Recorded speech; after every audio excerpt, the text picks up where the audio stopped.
Assalamualaikum warahmatullahi wabarakatuh.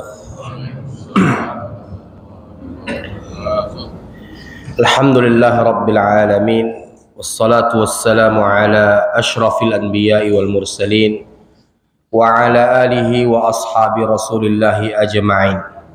Ashhadu an la ilaha illallah wahdahu la syarika lah wa ashhadu anna sayyidana Muhammad bin Abdullah salawatullahi alaihi wa salamuhu sallallahu alaihi wa ala alihi wa ashabihi wa man sara ala nahjihi wa tamassaka bi sunnatihi ila yaumiddin wa sallama tasliman katsiran mazida amma ba'd.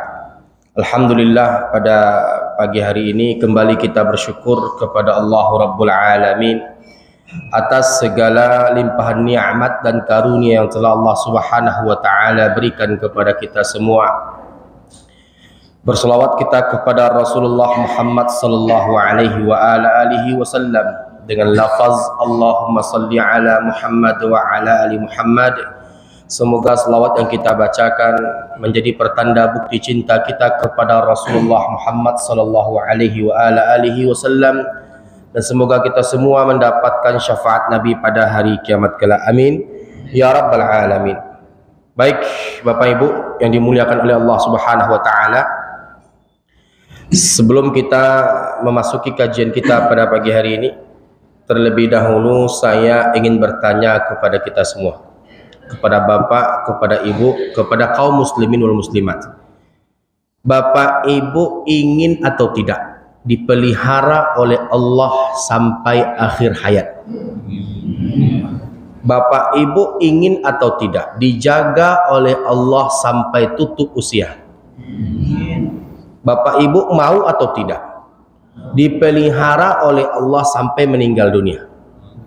Ada resepnya Pak, ada kiatnya Bu, ada tipsnya Bapak Ibu. Apa itu tipsnya, apa kiatnya? Dengarkan baik-baik sebuah hadits yang sahih yang diriwayatkan oleh Imam At-Tirmidzi, wa qala At-Tirmidzi hadza haditsun hasanun sahih, dari sahabat Abdullah ibn Abbas, semoga Allah Ta'ala meridhai mereka berdua.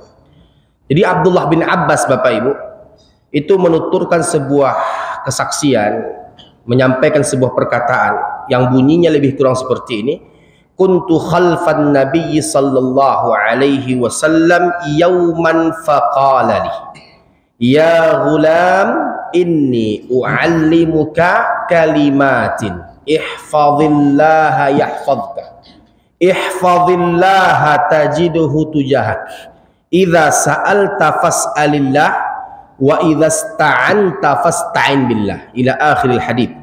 Bapak Ibu yang dimuliakan Allah Subhanahu wa taala, kiat agar kita dipelihara oleh Allah sampai kita tutup usia adalah beberapa resep yang disampaikan Nabi alaihi salatu wassalam daripada hadits yang diriwayatkan oleh Imam At-Tirmidzi dari sahabat Abdullah ibn Abbas, yang mana ketika itu Abdullah bin Abbas, semoga Allah meridhai mereka berdua, dibonceng oleh Nabi alaihi salatu wassalam.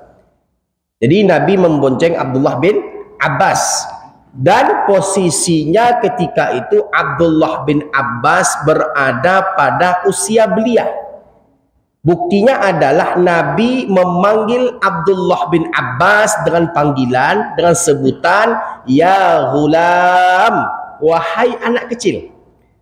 Ya Bapak Ibu ya, wahai anak kecil. Jadi ghulam itu Bapak Ibu maknanya anak kecil, tapi jangan panggil saya anak kecil.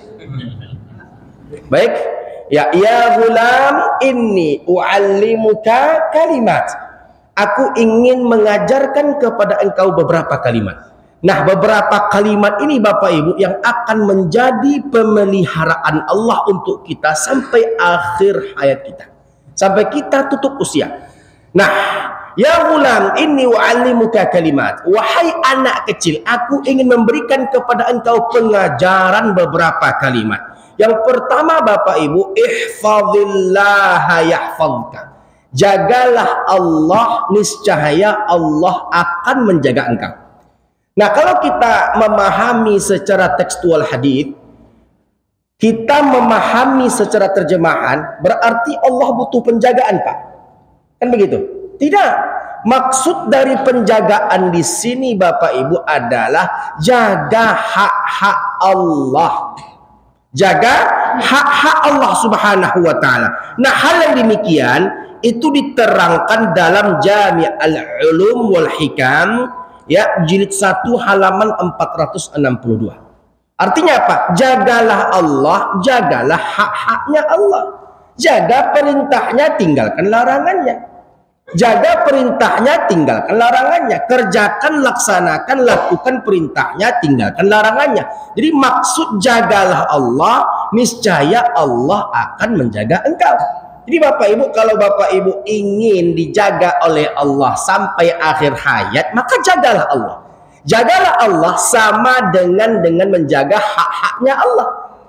Jagalah Allah, maksudnya adalah menjaga perintah Allah, meninggalkan larangannya. Jadi oleh karena itu Bapak Ibu, ketika kita menjaga perintah Allah, kita kerjakan setiap hari perintah Allah, kita laksanakan sunnah Nabi alaihi salatu wassalam, karena sungguhnya apapun yang dikerjakan Nabi alaihi salatu wassalam, apapun yang dikatakan oleh Nabi alaihi salatu wassalam, itu merupakan wahyu yang diwahyukan kepada Nabi alaihi salatu wassalam. Dalam kita mengerjakan apa yang Allah perintahkan, meninggalkan apa yang Allah larang, sami'na wa ata'na, terhadap semua perintah yang diperintahkan kepada kita, maka hal yang demikian akan menghantarkan kita kepada pemeliharaan sampai dengan akhir hayat kita.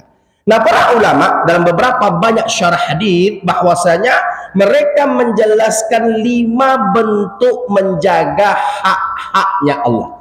Jadi Bapak Ibu, menjaga Allah itu menjaga hak-haknya Allah. Hak-haknya Allah yang harus ditunaikan oleh hamba-hambanya. Apakah Allah butuh kepada penjagaan hamba-hambanya? Tidak. Allah tak butuh. Walau kita tak beriman sebumi ini, Pak, sedunia ini, Bu, nggak beriman kita kepada Allah, tak ada untungnya bagi Allah Subhanahu wa taala. Artinya apa? Allah tak butuh makan, Allah tak butuh minum, Allah tak butuh apapun dari makhluknya. Pahami itu, bahwasanya apa? Kitalah yang butuh kepada Allah. Kita yang butuh kepada Allah. Nafas kita, jiwa kita, raga kita, makan kita, minum kita, kehidupan kita, udara, semuanya kita yang butuh Allah Subhanahu wa taala.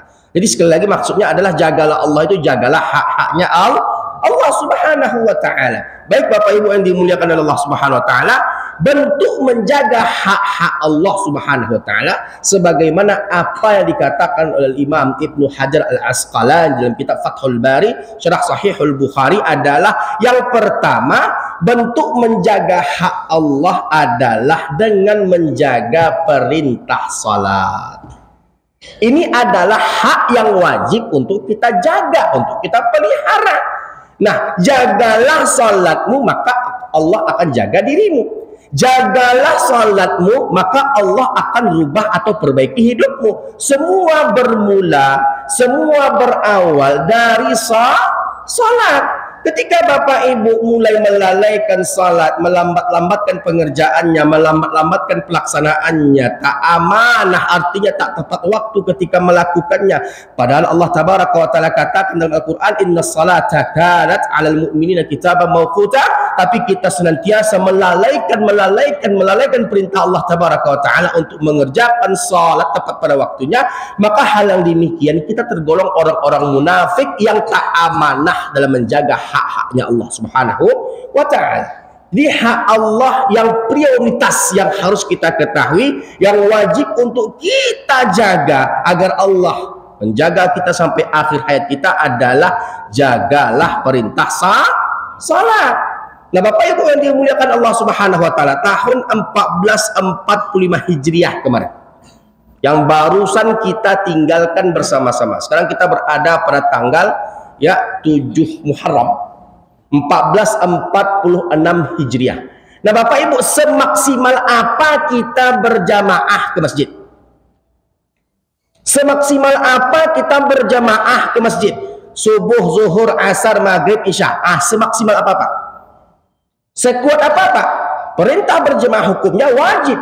Bahkan Ittafaqal ulama, sepakat para ulama. Bahkan kalau kita mengambil pendapat jumhur ulama mengatakan bahwasanya hukum berjamaah ke masjid bagi laki itu adalah wajib. Jadi Bapak Ibu yang dimuliakan Allah Subhanahu wa taala, khusus untuk rijal, khusus untuk laki-laki, semaksimal apa kita melaksanakan salat berjamaah ke masjid. Nah, ini perlu menjadi koreksian kita. Kita minta Allah supaya menjaga kita sampai akhir hayat kita, sementara kita nggak menjaga haknya Allah Subhanahu wa ta'ala. Jadi bagaimana mungkin Allah mau menjaga kita sampai akhir hayat kita? Jadi oleh karena itu Bapak Ibu yang dimuliakan Allah Subhanahu wa ta'ala, jagalah perintah salat, maka Allah akan menjaga engkau sampai engkau tutup usia. Ketika kita menjaga Allah di saat kita sempit, Allah akan jaga kita ketika kita lapang. Ketika kita menjaga Allah ketika kita muda, Allah akan jaga kita ketika kita tua. Ketika kita menjaga Allah di saat kita itu dalam keadaan sakit, Allah akan jaga kita ketika kita sehat. Ingat Bapak Ibu yang dimuliakan Allah Subhanahu wa taala, Allah taala berfirman, "Wasta'inu bis-sabr was-shalah." Semuanya itu tidak akan pernah lepas daripada salat. Jadi semakin kita pelihara, semakin Allah jaga kita. Bukankah Nabi alaihi salatu wasallam bersabda dalam sebuah hadits yang sahih yang diriwayatkan oleh Imam Muslim dalam sahihnya, "Awwalu ma yuhasabu bihil 'abdu yaumal qiyamah as-shalah." Amal yang paling pertama dihisab dari seorang hamba adalah salatnya.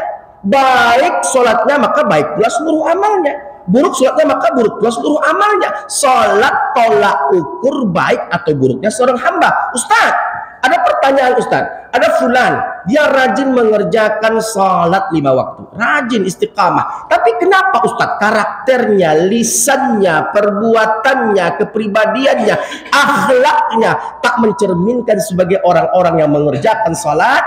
Firman Allah Tabaraka wa Ta'ala tak mungkin salah Bapak Ibu. Ayat Al-Quran tak mungkin keliru. Apa yang salah dengan dirinya?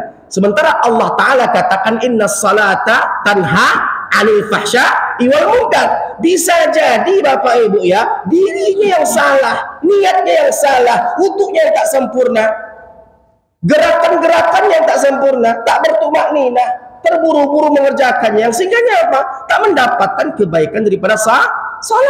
Bukankah kita dapatkan dalam banyak riwayat bahwasanya ada beberapa di antaranya orang yang tak diterima Pak selama 60 tahun ibadah salatnya. Kenapa? Karena banyak hal-hal yang merupakan kewajiban-kewajiban yang dia jaga atau rukun-rukun yang dia tinggalkan atau dalam wudhu dia ya itu tak sempurna. Apa yang dia kerjakan, apa yang dilakukan itu semata-mata bukan karena Allah Subhanahu wa taala. Betapa meruginya orang-orang seperti ini. Nah, maka oleh karena itu Bapak Ibu yang dimuliakan oleh Allah Subhanahu wa taala, jagalah salat karena sungguhnya ini adalah hak Allah yang harus dan paling pertama untuk kita jaga kalau kita ingin dijaga oleh Allah sampai akhir hayat, sampai kita tutup usia, sampai kita meninggal dunia. Baik Bapak Ibu yang dimuliakan oleh Allah Subhanahu wa taala. Bahkan azab untuk mereka yang meninggalkannya tak main-main. Azab untuk mereka yang meninggalkannya Bapak Ibu itu tak main-main. Tak main-main. Ya. Kita dapatkan dalam banyak riwayat dan bahkan para ulama mengambil kesimpulan. Yang kesimpulan itu disebutkan bahwasanya orang yang tidak mengerjakan salat, tidak melakukan salat, tidak melaksanakan salat, itu akhir kehidupannya, kematiannya itu diprediksi dalam keadaan su'ul khatimah kalau dia tak bertaubat kepada Allah Subhanahu wa taala. Bahkan ayat-ayat Al-Qur'an termasuk diantaranya yang terdapat di dalam surat Al-Muddathir, Allah Subhanahu wa taala berfirman, a'udzu billahi minasyaitonir rajim, 'anil mujrimin ma salakakum fi saqar qalu lam nakum minal musallin wa lam nakun nut'imul miskin wa kunna nakhudu ma'al kha'idin wa kunna nukadzibu biyaumiddin hatta atana al-yaqin. Sudah banyak firman Allah, sabda Nabi yang menyebutkan tentang bagaimana ending kisah siksa yang akan didapatkan oleh mereka yang meninggalkan salat. Bapak Ibu, saya ambil dari beberapa referensi, termasuk diantaranya kitab Fathul Bari, Syarah Sahihul Bukhari, kitab Fadail A'mal, kitab Riyadhus Shalihin, dan beberapa kitab-kitab lainnya Bapak Ibu. Orang yang meninggalkan salat, Bapak Ibu, ketika dimasukkan ke dalam kubur, kubur itu menyempit. Rusuk kanan menyilang ke kiri, rusuk kiri menyilang ke kanan. Dan malaikat datang memukul kepala orang yang meninggalkan salat. Sekali pukulan menyebabkan kepala itu terbenam ke dalam tanah sedalam 60 hasta. Dan bahkan terdapat beberapa riwayat yang saya masih meragukan entah sahih entah tidak. Bapak Ibu, ada ulama yang mendhaifkan hadits ini, tapi ada beberapa faedah yang dapat kita ambil. Allah Tabaraka wa Ta'ala mengutus seekor ular. Yang ular ini gunanya untuk menyiksa orang-orang yang meninggalkan salat. Meninggalkan salat, mereka tak mengerjakan salat. Terdapat pada sebuah hadits yang sahih yang diriwayatkan oleh Imam Al-Bukhari dalam sahihnya, ketika Nabi ditampakkan kepada Nabi neraka, uritun nar, ketika ditampakkan kepadaku neraka, aku melihat ada seseorang yang dibaringkan di atas pembaringan. Lalu di atas kepala orang itu ada seorang yang memegang batu besar, yang bersiap-siap menjatuhkan batu itu di atas kepala orang itu. Nah, ketika batu itu dijatuhkan, Bapak Ibu yang dimuliakan Allah Subhanahu wa Ta'ala, batu itu memecahkan kepala orang tersebut sampai kepala itu pecah menggelinding ke sana dan ke sini. Dan aku bertanya kepada Jibril alaihissalam, kenapa dia disiksa demikian? Maka Jibril menjawab, dia disiksa demikian dikarenakan meninggalkan salat 5 waktu dan tak membaca Al-Quran. Nampak tuh Pak? Nampak tuh Bu? Nah, sekarang pertanyaannya Bapak Ibu, yang tidak pernah meninggalkan salat seumur hidupnya semenjak balignya dari kalangan ikhwan dan akhwat, angkat tangan. Ada nggak Pak? Ada? Ada Bu? Kenapa cengengesan Pak? Yang nggak pernah meninggalkan salat dari semenjak balignya? Nggak ada? Oke, sebelum saya lanjut kepada poin berikutnya Bapak Ibu yang dimuliakan Allah Subhanahu wa Ta'ala, saya akan sebutkan beberapa hadits Nabi alaihi salatu wasallam yang berkaitan dengan kengerian neraka Allah Subhanahu wa Ta'ala. Baik, yang pertama, haditsnya sahih, diriwayatkan oleh Imam Muslim dalam sahihnya. Apa kata Nabi alaihi salatu wasallam? Inna ahwana ahlin nari adzaban rajulun yudha' tahta qadamaihi jamratani min nar fayumli minhuma dimaghu. Azab yang paling ringan yang Allah berikan kepada penduduk neraka berupa diletakkan 2 bara api di bawah kedua telapak kakinya, menjadikan otaknya menggelegak dan mendidih. Nampak tuh Pak? Azab yang paling ringan, tolong garis bawah itu Pak. Azab yang paling ringan yang Allah berikan kepada penduduk neraka berupa diletakkan 2 bara api di bawah kedua telapak kakinya, menjadikan otaknya menggelegak dan mendidih. Ini yang pertama. Yang kedua, referensinya terdapat pada kitab Fadail A'mal di bab salat, tentang ancaman mereka yang meninggalkan salat. Baik Bapak Ibu yang dimuliakan Allah Subhanahu wa Ta'ala, Nabi alaihi salatu wasallam dalam kitab Fathul Bari, Syarah Sahihul Bukhari, Nabi mendefinisikan bagaimana besaran bentuk tubuh fisik penduduk neraka. Dalam banyak hadits yang sahih, ya, Nabi katakan bahwasanya gigi penduduk neraka itu besarnya sebesar Gunung Uhud. Tahu Pak Julian Gunung Uhud? Tahu tingginya? Besarnya? Lebarnya? Luasnya? Lebih kurang seperti itulah bentuk giginya penduduk neraka. Nah, terdapat pada bayan yang lain, Bapak Ibu yang dimuliakan Allah Subhanahu wa Ta'ala, pundak kanan ke pundak kiri Pak, itu lebarnya sepanjang 3 bulan perjalanan.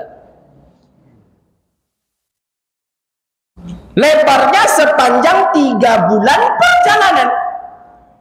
Kembali kita kepada hadits yang pertama tadi, Tadi Pak, azab yang paling ringan yang Allah berikan kepada penduduk neraka berupa diletakkan 2 bara api di bawah kedua telapak kaki, menjadikan otak menggelegak dan mendidih.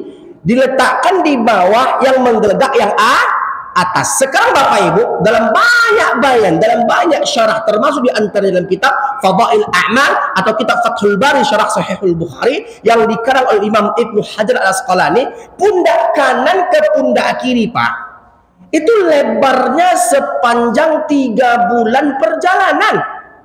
Nah sekarang mari kita ukur secara logika kita Bapak Ibu, logika kita, mana yang lebih jauh jaraknya, pundak kanan ke pundak kiri, telapak kaki ke kepala. Sementara yang paling ringan Pak, diletakkan di telapak kaki, yang menggeledak yang mana Pak? Mana yang lebih jauh Bapak Ibu, pundak kanan ke pundak kiri, telapak kaki ke kepala? Kalau pundak kanan ke pundak kiri memakan waktu 3 bulan perjalanan, tentunya telapak kaki ke kepala itu akan menghabiskan waktu berbulan-bulan. Allahumma ajirna minan nar. Allahumma ajirna minan nar. Hadis ketiga, hadis sahih diriwayatkan oleh Imam Al-Bukhari dalam sahihnya. Dikisahkan Bapak Ibu ketika itu bahwasanya Nabi tengah berkumpul dengan para sahabatnya ridwanullah alaihim ajma'in. Ya, sedang berkumpul dengan para sahabatnya ridwanullahi alaihim ajma'in. Tiba-tiba di tengah perkumpulan itu Bapak Ibu terdengar suara dentuman yang sangat keras sekali. Terdengar suara dentuman yang sangat keras sekali. Nabi mendengarnya, sahabat Nabi mendengarnya. Nabi bertanya kepada para sahabatnya, tahukah kalian dari manakah asal suara dentuman keras tersebut? Maka sahabat Nabi menjawab, Allahu wa rasuluhu a'lam. Allah dan Rasulnya yang paling mengetahui perkara tersebut. Maka Nabi mengatakan, suara dentuman keras yang barusan kalian dengar adalah suara yang berasal dari sebuah batu yang dicampakkan dari atas neraka, baru sampai ke dasarnya setelah memakan waktu 70 tahun perjalanan. Tampak tuh Pak? Pertanyaannya Bapak Ibu, pertanyaannya ada 2 pertanyaan yang ingin saya layangkan untuk Bapak Ibu pada pagi hari ini. Pertama Pak, pertama, siapa di antara kita yang hadir di sini yang telah mendapatkan stempel surga dari Allah? Angkat tangan. Ada Pak? Ada Bu? Ada Bapak Ibu? Kalau nggak ada Pak, kira-kira kita berpotensi nggak Pak masuk neraka? Berpotensi nggak Bu masuk ke dalam neraka? Itu yang pertama. Yang kedua, Pak, Bu, kenapa fisik tubuh penduduk neraka dibesarkan oleh Allah? Kenapa Pak? Kenapa Bu? Tidak lain tidak bukan agar mereka merasakan azab, supaya mereka merasakan siksaan atau azab yang datangnya dari kami. Jadi Bapak Ibu yang dimuliakan Allah Subhanahu wa taala, jadikan ini cambuk untuk kita semua agar kita mawas diri untuk tak lagi meninggalkan salat. Sesungguhnya ketika kita meninggalkan salat sebagaimana yang terdapat pada kitab Al-Kabair yang dikarang oleh Imam Az-Zahabi rahimahullah, termasuk dosa yang akan menyebabkan kita masuk ke dalam neraka. Hadis yang keempat, hadis yang sahih yang diriwayatkan oleh Imam At-Tirmidzi, Nabi alaihi salatu wasallam bersabda, andai kata Pak Julian, andai kata dicampakkan batu dari neraka sebesar zarrah, sebesar biji sawi Bapak Ibu, nggak usah biji sawi, biji kurma lah Bapak Ibu ya. Ya kalau kita boleh berandai-andai nih Pak, ini bukan kita apa namanya, bukan kita merubah-rubah tekstual, bukan kita memberikan analogi atau perumpamaan. Andai kata Bapak Ibu ya dicampakkan batu dari neraka sebesar zarrah, sebesar biji sawi atau biji kurma atau biji semangka ke atas permukaan bumi ini, niscaya penduduk yang tinggal di ufuk timur, penduduk yang tinggal di ufuk barat pasti akan mati bergelimpangan karena panasnya. Bayangkan Pak, kalau seandainya Pak batu itu sebesar masjid dakwah ditimpakan kepada kita Bapak Ibu, apa yang akan kita rasakan kira-kira Pak? Apa yang akan kita rasakan kira-kira Bu? Sanggupkah kita menerima itu? Tentu tidak. Nah, yang terakhir Bapak Ibu, jadikan hadis ini sebagai cambuk untuk kita agar kita memelihara, menjaga salat. Bapak Ibu yang dimuliakan Allah Subhanahu wa taala, hadis yang kelima. Hadis yang kelima. Nabi alaihi salatu wasallam bersabda dalam hadis yang sahih yang diriwayatkan oleh Imam Ahmad ibn Hanbal yang terdapat di dalam Al-Musnad. Apa kata Nabi alaihi salatu wasallam? Andai kata dikumpulkan air mata penduduk neraka, Pak, dikumpulkan di satu tempat, niscaya kapal-kapal pasti akan bisa berlayar di atasnya. Nah, nampak tuh Pak? Nampak tuh Bu? Nah, jadi oleh karena itu Allah Subhanahu wa taala memberikan kabar gembira untuk mereka-mereka yang menjaga, untuk mereka-mereka yang memelihara salat serta perintah-perintah Allah Subhanahu wa taala. Dalilnya adalah mari sama-sama kita buka Bapak Ibu yang dimuliakan Allah Subhanahu wa taala, surat Al-Mu'minun juz 18. Saya minta kepada Pak Julian untuk bacakan terjemahannya. Bisa Pak Julian? Ada Quran terjemahan Pak Julian? Yang lain Bapak Ibu coba bantu bacakan terjemahan. Boleh ambil di aplikasi Quran yang ada di HP. Buka surah Al-Mu'minun juz 18. Kalau mushaf cetakan Madinah itu halaman 342. Ya, Bapak Ibu yang mau membacakan terjemahan.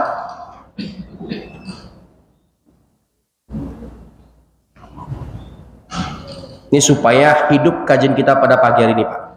Ya, bekerja sama. Ustadz membacakan ayatnya, jamaah membacakan terjemahannya. Ayat 1 sampai ayat 10. Ini dalil kebahagiaan, dalil kebahagiaan untuk mereka yang memelihara salat. Apa kebahagiaan yang akan mereka dapatkan? Mereka mendapatkan janji Allah berupa surga. Saya bacakan ayatnya, Bapak bacakan terjemahannya. Oke, baik. Bismillah. Ayat 1 sampai ayat 10, Pak. Saya bacakan ayatnya, Pak. Bapak bacakan terjemahannya. Bismillahirrahmanirrahim. Qad aflahal mu'minun alladzina hum fi salatihim khashi'un walladzina hum 'anil lagwi mu'ridun walladzina hum lizzakati fa'ilun walladzina hum li furujihim hafizun illa 'ala azwajihim aw ma malakat aymanuhum فإنهم غير ملومين فمن ابتغى وراء ذلك فأولئك هم العادون والذين هم لأماناتهم وعهدهم راعون والذين هم على صلواتهم يحافظون أولئك هم الوارثون. Baca Pak. Bismillahirrahmanirrahim. Sungguh beruntung orang-orang yang beriman, yaitu orang yang khusyuk dalam sholatnya. Ada mic Pak Julian. Oh, mic.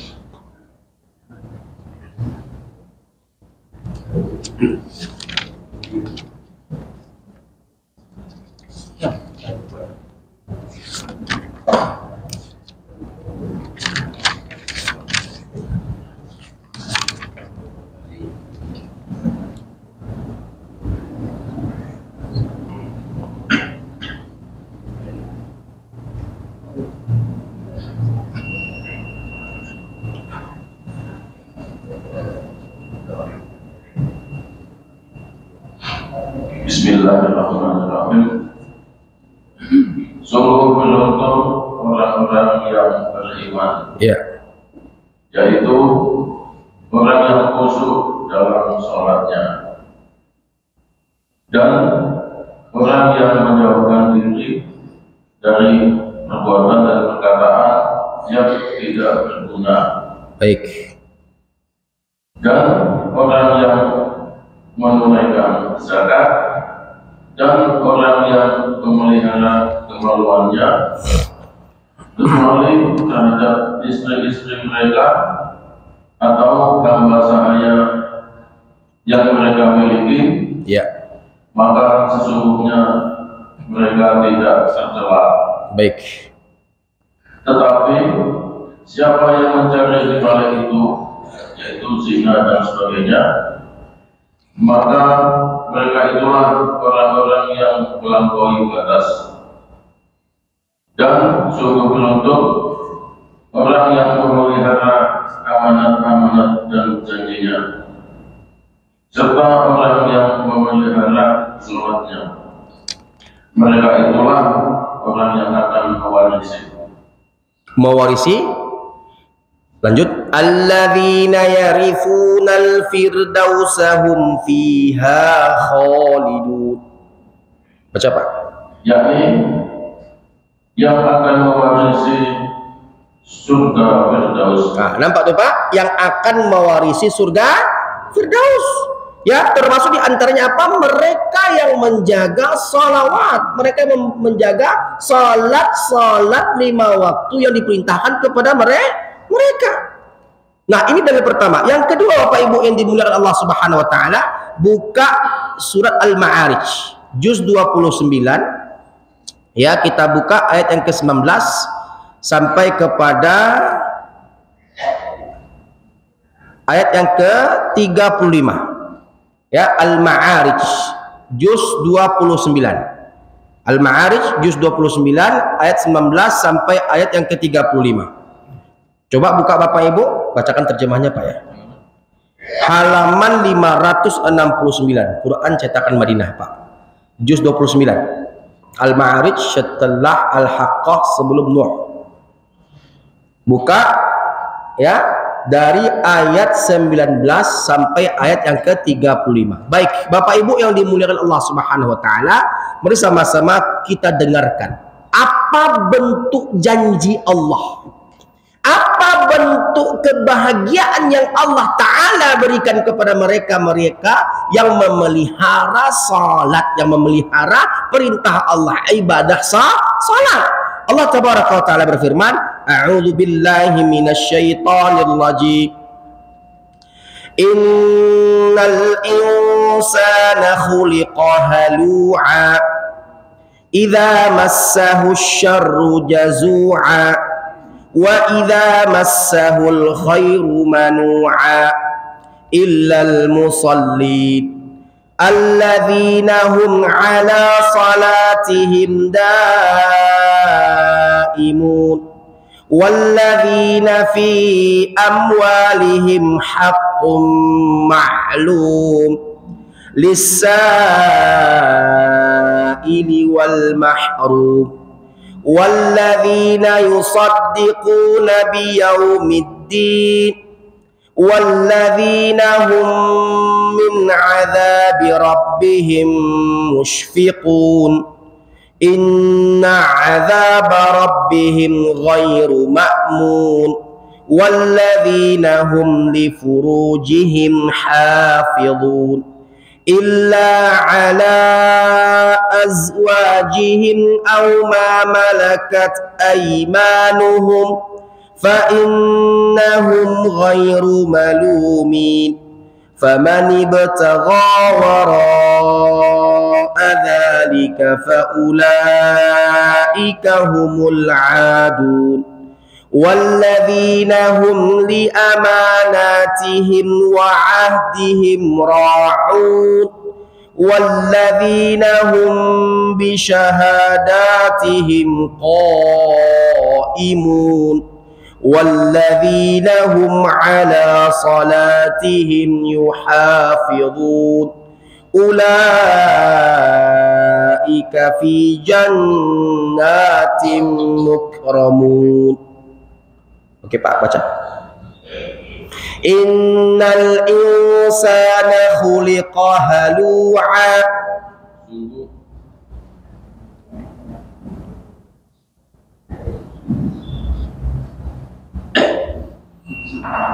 Sungguh manusia diciptakan bersifat suka mengeluh. Ulang Pak, sungguh manusia diciptakan bersifat suka mengeluh. Suka mengeluh. Idza massahu syarru jazua. Apabila dia ditimpa kesusahan, dia berkeluh kesah. Wa idza massahul khairu manu'a. Dan apabila mendapat kebaikan, karena dia jadi pikir. Illal musallin. Kecuali orang-orang yang melaksanakan sholat. Nampak tuh Pak? Kecuali orang-orang yang melaksanakan, mengerjakan salat. Alladzina hum ala salatihim daimun. Mereka yang tetap setia melaksanakan sholat mereka. Walladzina fi amwalihim haqqum ma'lum.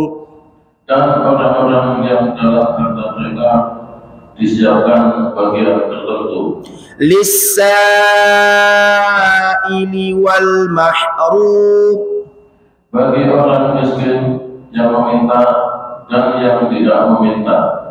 Walladzina yusaddiquna biyaumiddin. Dan orang-orang yang mempercayai hari pembalasan. Walladzina hum min 'adzabi rabbihim mushfiqun. Dan orang-orang yang takut terhadap azab Tuhan mereka. Inna 'adzaba rabbihim ghairu ma'mun. Sesungguhnya terhadap azab Tuhan mereka tidak ada seseorang yang merasa aman dari kedatangannya. Walladzina hum li furujihim hafizun. Dan orang-orang yang memelihara kemaluan mereka. Illa ala azwajihim aw ma malakat aymanuhum. Kecuali terhadap istri-istri mereka atau harta sahaya yang mereka miliki. Fa innahum ghairu malumin. Maka barang siapa mencari di luar itu seperti zina, homoseks dan lesbian, maka itulah orang-orang yang melampaui batas. Faman ibtagha wara'a dzalika fa ulaika humul 'adun. Dan orang-orang yang memelihara amanat dan janji mereka. Walladzina hum li amanatihim wa 'ahdihim ra'un. Dan orang-orang yang berpegang teguh pada kesaksian mereka. Walladzina hum bi syahadatihim qaimun. Dan orang-orang yang memelihara salat mereka. Walladzina hum ala salatihim yuhafizun. Mereka itulah dimuliakan di dalam surga. Ulang Pak, terlewatkan tuh Pak. Walladzina hum ala salatihim yuhafizun. Dan mereka orang-orang yang memelihara salat mereka. Ulaika fi jannatin mukramun. Mereka itu dimuliakan di dalam surga. Nampak tuh Pak? Kebahagiaan apa yang Allah berikan untuk mereka? Mereka yang memelihara salat, mereka mendapatkan surga Allah tabaraka wa taala. Surga Allah, kebahagiaan yang abadi. Mereka mendapatkan kebahagiaan yang sempurna yang datangnya daripada Allah Subhanahu wa taala. Jadi oleh karena itu Bapak Ibu, jagalah salat, maka Allah akan jaga kita sampai kita tutup usia, sampai kita wafat, sampai kita meninggal dunia. Paham Bapak Ibu? Dapat dimengerti? Dapat dipahami? Oke, baik. Sebelum kita pindah kepada menjaga hak Allah yang kedua, saya ada sebuah kisah Bapak Ibu. Boleh kami berkisah Bapak Ibu? Kisah ini nyata Pak. Ini tentang mereka yang meninggalkan salat. Bapak Ibu, sekali lagi saya bersumpah atas nama Allah yang Maha Agung lagi Maha Perkasa. Bapak Ibu, ini bukan kisah dongeng, apalagi kisah film Indosiar, bukan. Ini kisah nyata, Pak, yang barusan terjadi.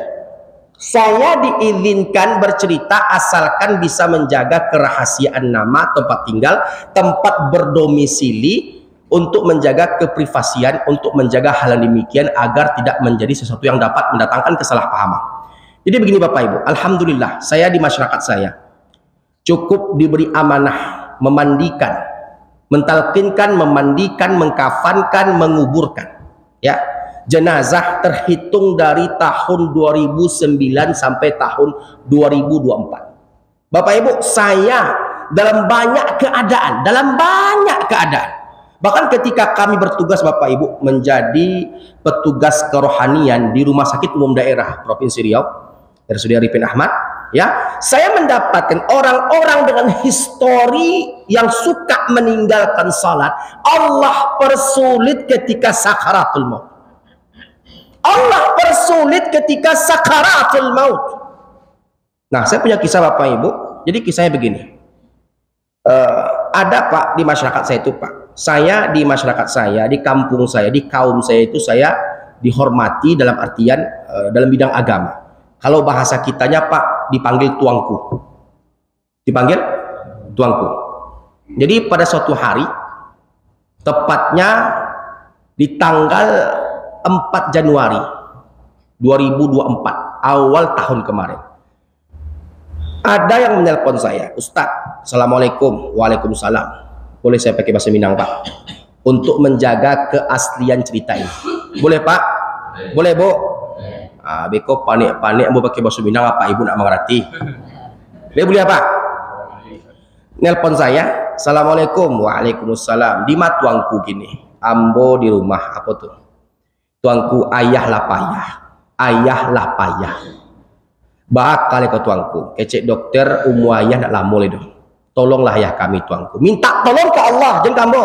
Nah itu perlu Pak didudukkan Bapak Ibu, minta tolong ke Allah tabaraka wa ta'ala. Hanya kepada engkaulah kami menyembah, dan hanya kepada engkaulah kami meminta dan memohon pertolongan. Iyyaka na'budu wa iyyaka nasta'in. Oh siap tuangku, siap salah. Jadi tuangku minta tolong beko talkinkan ayah kami. Adih insyaallah beko jam 8:30 malam ambo tiba ke rumah. Ditunggulah kedatangan saya Bapak Ibu. Habis Isya saya datang ke rumah yang bersangkutan, tepatnya pukul 20.30 saya memulai talqin untuk bapak tersebut, rahimahullah, semoga Allah merahmatinya. Ketika saya mentalkinkan Bapak Ibu sesuai dengan sunnah Nabi alaihi salatu wassalam yang terdapat pada hadits yang sahih yang diriwayatkan oleh Imam Muslim dalam sahihnya, laqinu mautakum la ilaha illallah. Talkinkan orang-orang yang akan wafat di antara kalian dengan la ilaha illallah. Ketika kami talkinkan yang bersangkutan Bapak Ibu, yang ada bukannya mengucapkan la ilaha illallah, kami diludahi olehnya. Ludah itu Bapak Ibu mengenai kening saya, pipi saya, demi Allah. Tak usah ditanya bau atau enggak baunya, pasti bau Pak. Nah setelah diludahi saya dicarut-caruti Pak. Saya talkinkan besok, lusa, seterusnya begitu Pak, begitu Bu polanya. Setiap kali ditalkinkan saya diludahi, dicarut-caruti. Sampai dengan pertengahan bulan Dzulqa'dah, sakaratul mautnya lebih kurang 3-4 bulan, demi Allah. Sampai Pak, orang kampung Pak, keluarga yang bersangkutan itu membuka atap. Kalau di kampung kami itu Pak, membuka atap mempermudah jalan, katanya begitu Pak. Saya katakan ini tidak benar, tutup kembali atap rumah kalian. Nggak ada hubungan kematian dengan atap yang dibuka. Dibuka atap, buka lantai. Akan begitu Pak Julian. Artinya apa? Ini adalah khurafat yang akan dapat mengikis kemurnian akidah kita. Nah Bapak Ibu yang dimuliakan Allah Subhanahu Wa Taala, sampai pertengahan bulan Dzulqa'dah, saya ketika itu terakhir mentalkinkan beliau pukul 23.00 11 malam. Beliau wafat dipanggil oleh Allah pukul 2 dini hari, pertengahan bulan Dzulqa'dah. Nah Bapak Ibu yang dimuliakan Allah Subhanahu Wa Taala, ketika saya di pertengahan tidur jam 2 malam tuh Pak, nelponlah anak beliau. Assalamualaikum tuanku. Waalaikumsalam. Tuanku, informasi berita ayahlah dulu tuanku. Inna lillahi wa inna ilaihi raji'un. Tuanku, kami minta tuanku yang memandikan jenazah ayah besok. Habis waktu kita Pak. Lanjut. Kami minta tuanku yang mandikan jenazah ayah besok. Insya Allah. Tapi tolong minta kepada ustadz tempatan di mana panjenengan tinggal, ya, untuk membantu saya memandikan jenazah. Adih tuanku, kata anak-anak beliau. Jam 8 pagi Pak Julian, Anda datang ke rumah. Duka, Anda datang ke rumah, rahimahullah. Semoga Allah merahmatinya. Datang anak ke sana jam 8, jenazah sudah siap untuk dimandikan. Bapak Ibu, ya, saya insya Allah bisa pastikan. Saya insya Allah bisa pastikan. Terhitung dari awal Januari tanggal 4 Januari 2024 sampai dengan pertengahan bulan Dzulqa'dah, insya Allah saya bisa pastikan yang bersangkutan rahimahullah, semoga Allah merahmatinya, itu tidak ada mengkonsumsi makanan yang berat. Tapi ketika kami sampai pada proses pembersihan kotoran, kotoran tak habis-habis keluar Pak. Warnanya hitam, legam, pukam, busuk Pak. 2 lapis masker kami pakai Pak, tembus bau busuknya. Jujur Pak, saya sepekan setelah memandikan, mengkafankan, menyolatkan, menguburkan jenazah, patah selera makan saya Pak. Kenapa? Baunya masih terngiang-ngiang di hidung. Nah, setelah kotoran itu semakin banyak keluar Bapak Ibu yang dimuliakan Allah Subhanahu wa taala, saya memberikan instruksi kepada ustadz yang membantu saya, kita sumbat saja. Karena nggak mungkin kita berlama-lama di sini. Ketika disumbat Bapak Ibu, saya punya bukti nyata tersimpan rapi di galeri HP saya Pak. Ini bukan membuka aib jenazah, kita mengambil ibrah, mengambil faedah, mengambil hikmah yang terkandung di dalamnya. Kenapa? Ada pelajaran yang dapat kita ambil. Ada faedah yang dapat kita kutip. Ketika kami sumbat di bawah, kotoran keluar dari lubang telinga, lubang hidung, lubang mulut. Awalnya kami mengira itu seperti darah beku yang mencair, yang pecah.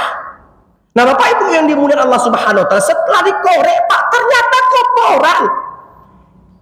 Nggak masuk akal. Kenapa kotoran keluar dari lubang telinga, lubang hidung, lubang mulut? Akhirnya apa?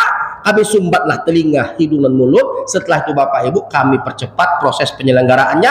Setelah itu kami pindahkan, kami angkat ke tempat pengkafanan, kami kafankan, kami sholatkan, kami doakan. Allahumma ghafirlahu, warhamhu, wa'afihi, wa'afu anhu, wa akrim nuzulahu, wa wasi' madkhalahu, wa ghasilhu bil ma'i wa thalji wal barad, wa adkhilhul jannata ma'al abrar. Nah Bapak Ibu yang dimuliakan Allah Subhanahu wa taala, setelah itu Bapak Ibu, ketika jenazah di dalam keranda diangkat selepas kami menyolatkannya, tadi Pak Julian dari tempat pemandian ke tempat pengkafanan, ketika mengangkat jenazah, jenazah itu ringan-ringan saja Pak, ringan saja Bu. Tapi ketika selesai menyolatkan Bapak Ibu ya, diangkat oleh 6 orang lebih kurang anggota keluarga beliau yang badannya besarnya seperti badan kami Pak. Ketika diangkat keranda oleng ke sebelah kanan, jenazah jatuh ke lantai, kami semua mendengar seperti ada suara gemertak tulang leher yang patah. Ketika itu Pak Ana bertanya, saya bertanya kepada yang mengangkat keranda, "Baak kok bisa jatuh adik kalian? Baak kok bisa jatuh adik kalian jenazah? Gadang sebadan. Tapi nak tangkik jenazah. Kenapa Pak? Jenazah tak kecil, tak besar, sedang-sedang saja. Tapi kok jatuh? Apa kata tukang angkat keranda? Cubu tuangku angkik surang. Barek tuangku. Kalau nak percaya dibuka ni pundaknya Pak. Bangkak pundaknya Pak. Akhirnya coba kami angkat. Ternyata betul Pak. Berat seperti mengangkat semen bersaksa. Nah setelah itu Bapak Ibu dimasukkan kembali ke keranda Bapak Ibu. Dimasukkan ke ambulan. Sampai di sana jenazah tak langsung kami kuburkan. Apalagi problem, liang kuburnya dipenuhi air. Air itu warnanya hitam, legam, pukam, persis seperti warna kotoran. Bukan air sumur, bukan air hujan, bukan air ledeng, bukan mata air. Air itu seperti air parit yang terkurung di sebuah tempat dalam waktu yang lama. ketika disentuh Pak, gatal-gatal telapak tangan kita atau kaki kita dibuat. Saya katakan kepada tukang gali, Pak, tolong ditimba air. Nanti kami kasih tips tambahan. Tolong timba air. Nggak mungkin kita kuburkan jenazah dalam keadaan basah-basah. Adih tuangku, insya Allah. Ditimba air, Pak. Ditimba air sampai kumandang azan asar. Allahu Akbar, Allahu Akbar. Air, logikanya Bapak Ibu, semakin kita timba, harusnya semakin habis. Ini tidak Bapak Ibu, air semakin ditimba semakin banyak. Dari ukuran yang pertama ketika kami datang, seukuran mata kaki pria dewasa, air itu mencapai ukuran betis dan apa nama ini Pak? Lutut pria dewasa. Semakin ditimba Pak Julian, air itu semakin banyak Pak. Akhirnya apa? Kami berhenti sebentar, saya ajak jamaah yang hadir termasuk tukang gali untuk sholat berjamaah di musola sekitar yang ada di sekitar TPU yang ada di Kota Pekanbaru. Setelah kami berjamaah asar Bapak Ibu, kami lanjutkan kembali menimba air sampai kumandang azan maghrib. Air bukannya habis, air itu debitnya sudah mulai mencapai ukuran pinggang pria dewasa. Berkumandang azan maghrib, Allahu Akbar, Allahu Akbar, Allahu Akbar, Allahu Akbar. Kami berhenti sebentar, laksanakan maghrib berjamaah di musola yang ada di sekitar TPU. Setelah itu tukang timbo bakato kambo, Pak tuangku iko kok di pasuan tuangku yang ado patah pinggang kami tuangku. Tolong tuangku panggil keluarga, rembukan, kita kuburkan ala kadarnya, seadanya. Tak mungkin kita berlama-lama di sini. Akhirnya singkat cerita Bapak Ibu ya, saya panggil keluarga yang bersangkutan, istrinya, anak-anaknya, Uni, saya panggil istrinya. Iko ba ako nih, iko ba ako nih. Kok kita taruhan nih yang ada kita lalu di siko nih, ngerti Pak bahasanya Pak? Jadi ba akal aku nih, ndak ba ada tuangku taruhan saya tuangku. Insya Allah kami mengikuti tuangku. Seintinya kami berpasrah kepada Allah Subhanahu Wa Taala. Akhir singkat cerita Bapak Ibu, karena waktu kita telah habis, ya habis Aisyah. Tepatnya Pak kami memulai proses penyelenggaraan jenazah jam 8 pagi. Selesainya terkuburnya dengan layak itu pukul 20.30 waktu Indonesia bagian barat. Akhirnya Pak Julian, jenazah itu Bapak Ibu, umumnya kita ketika mengambil jenazah Pak, kita yang berada di liang, itu kan kita sambut Pak dengan tangan, betul? Turunkan pelan-pelan dengan tangan, betul? Setelah itu masukkan secara pelan-pelan, kan begitu Pak? Air sudah mulai mencapai pinggang, bahkan mencapai perut pria dewasa Pak. Jadi tak mungkin ini teruskan Bapak Ibu. Kalau kami ambil dengan tangan, kami letakkan dengan tangan, yang ada kami menyelam, kan begitu Pak? Kan begitu Bu. Akhirnya kami sambut dengan tangan, jenazah kami sambut dengan tangan. Maaf, beribu maaf, bukan bermaksud untuk tak menghormati orang meninggal dunia atau tak memuliakan mereka. Keadaanlah yang menjadikan kami seperti itu. Kami berikan pemberat di sisi kanan, sisi kiri dari kafan, atas dan bawah. Mohon maaf, kami benamkan, kami pijak pakai kaki Pak. Mohon maaf lagi, kami hantam secara bersama-sama ke lahat. Setelah itu kami timbun, kami kubur, kami pulang. Saya Pak terus terang nggak langsung pulang. Kenapa? Dari tahun 2009 sampai tahun 2024 belum pernah saya mendapatkan kejadian seaneh seperti ini.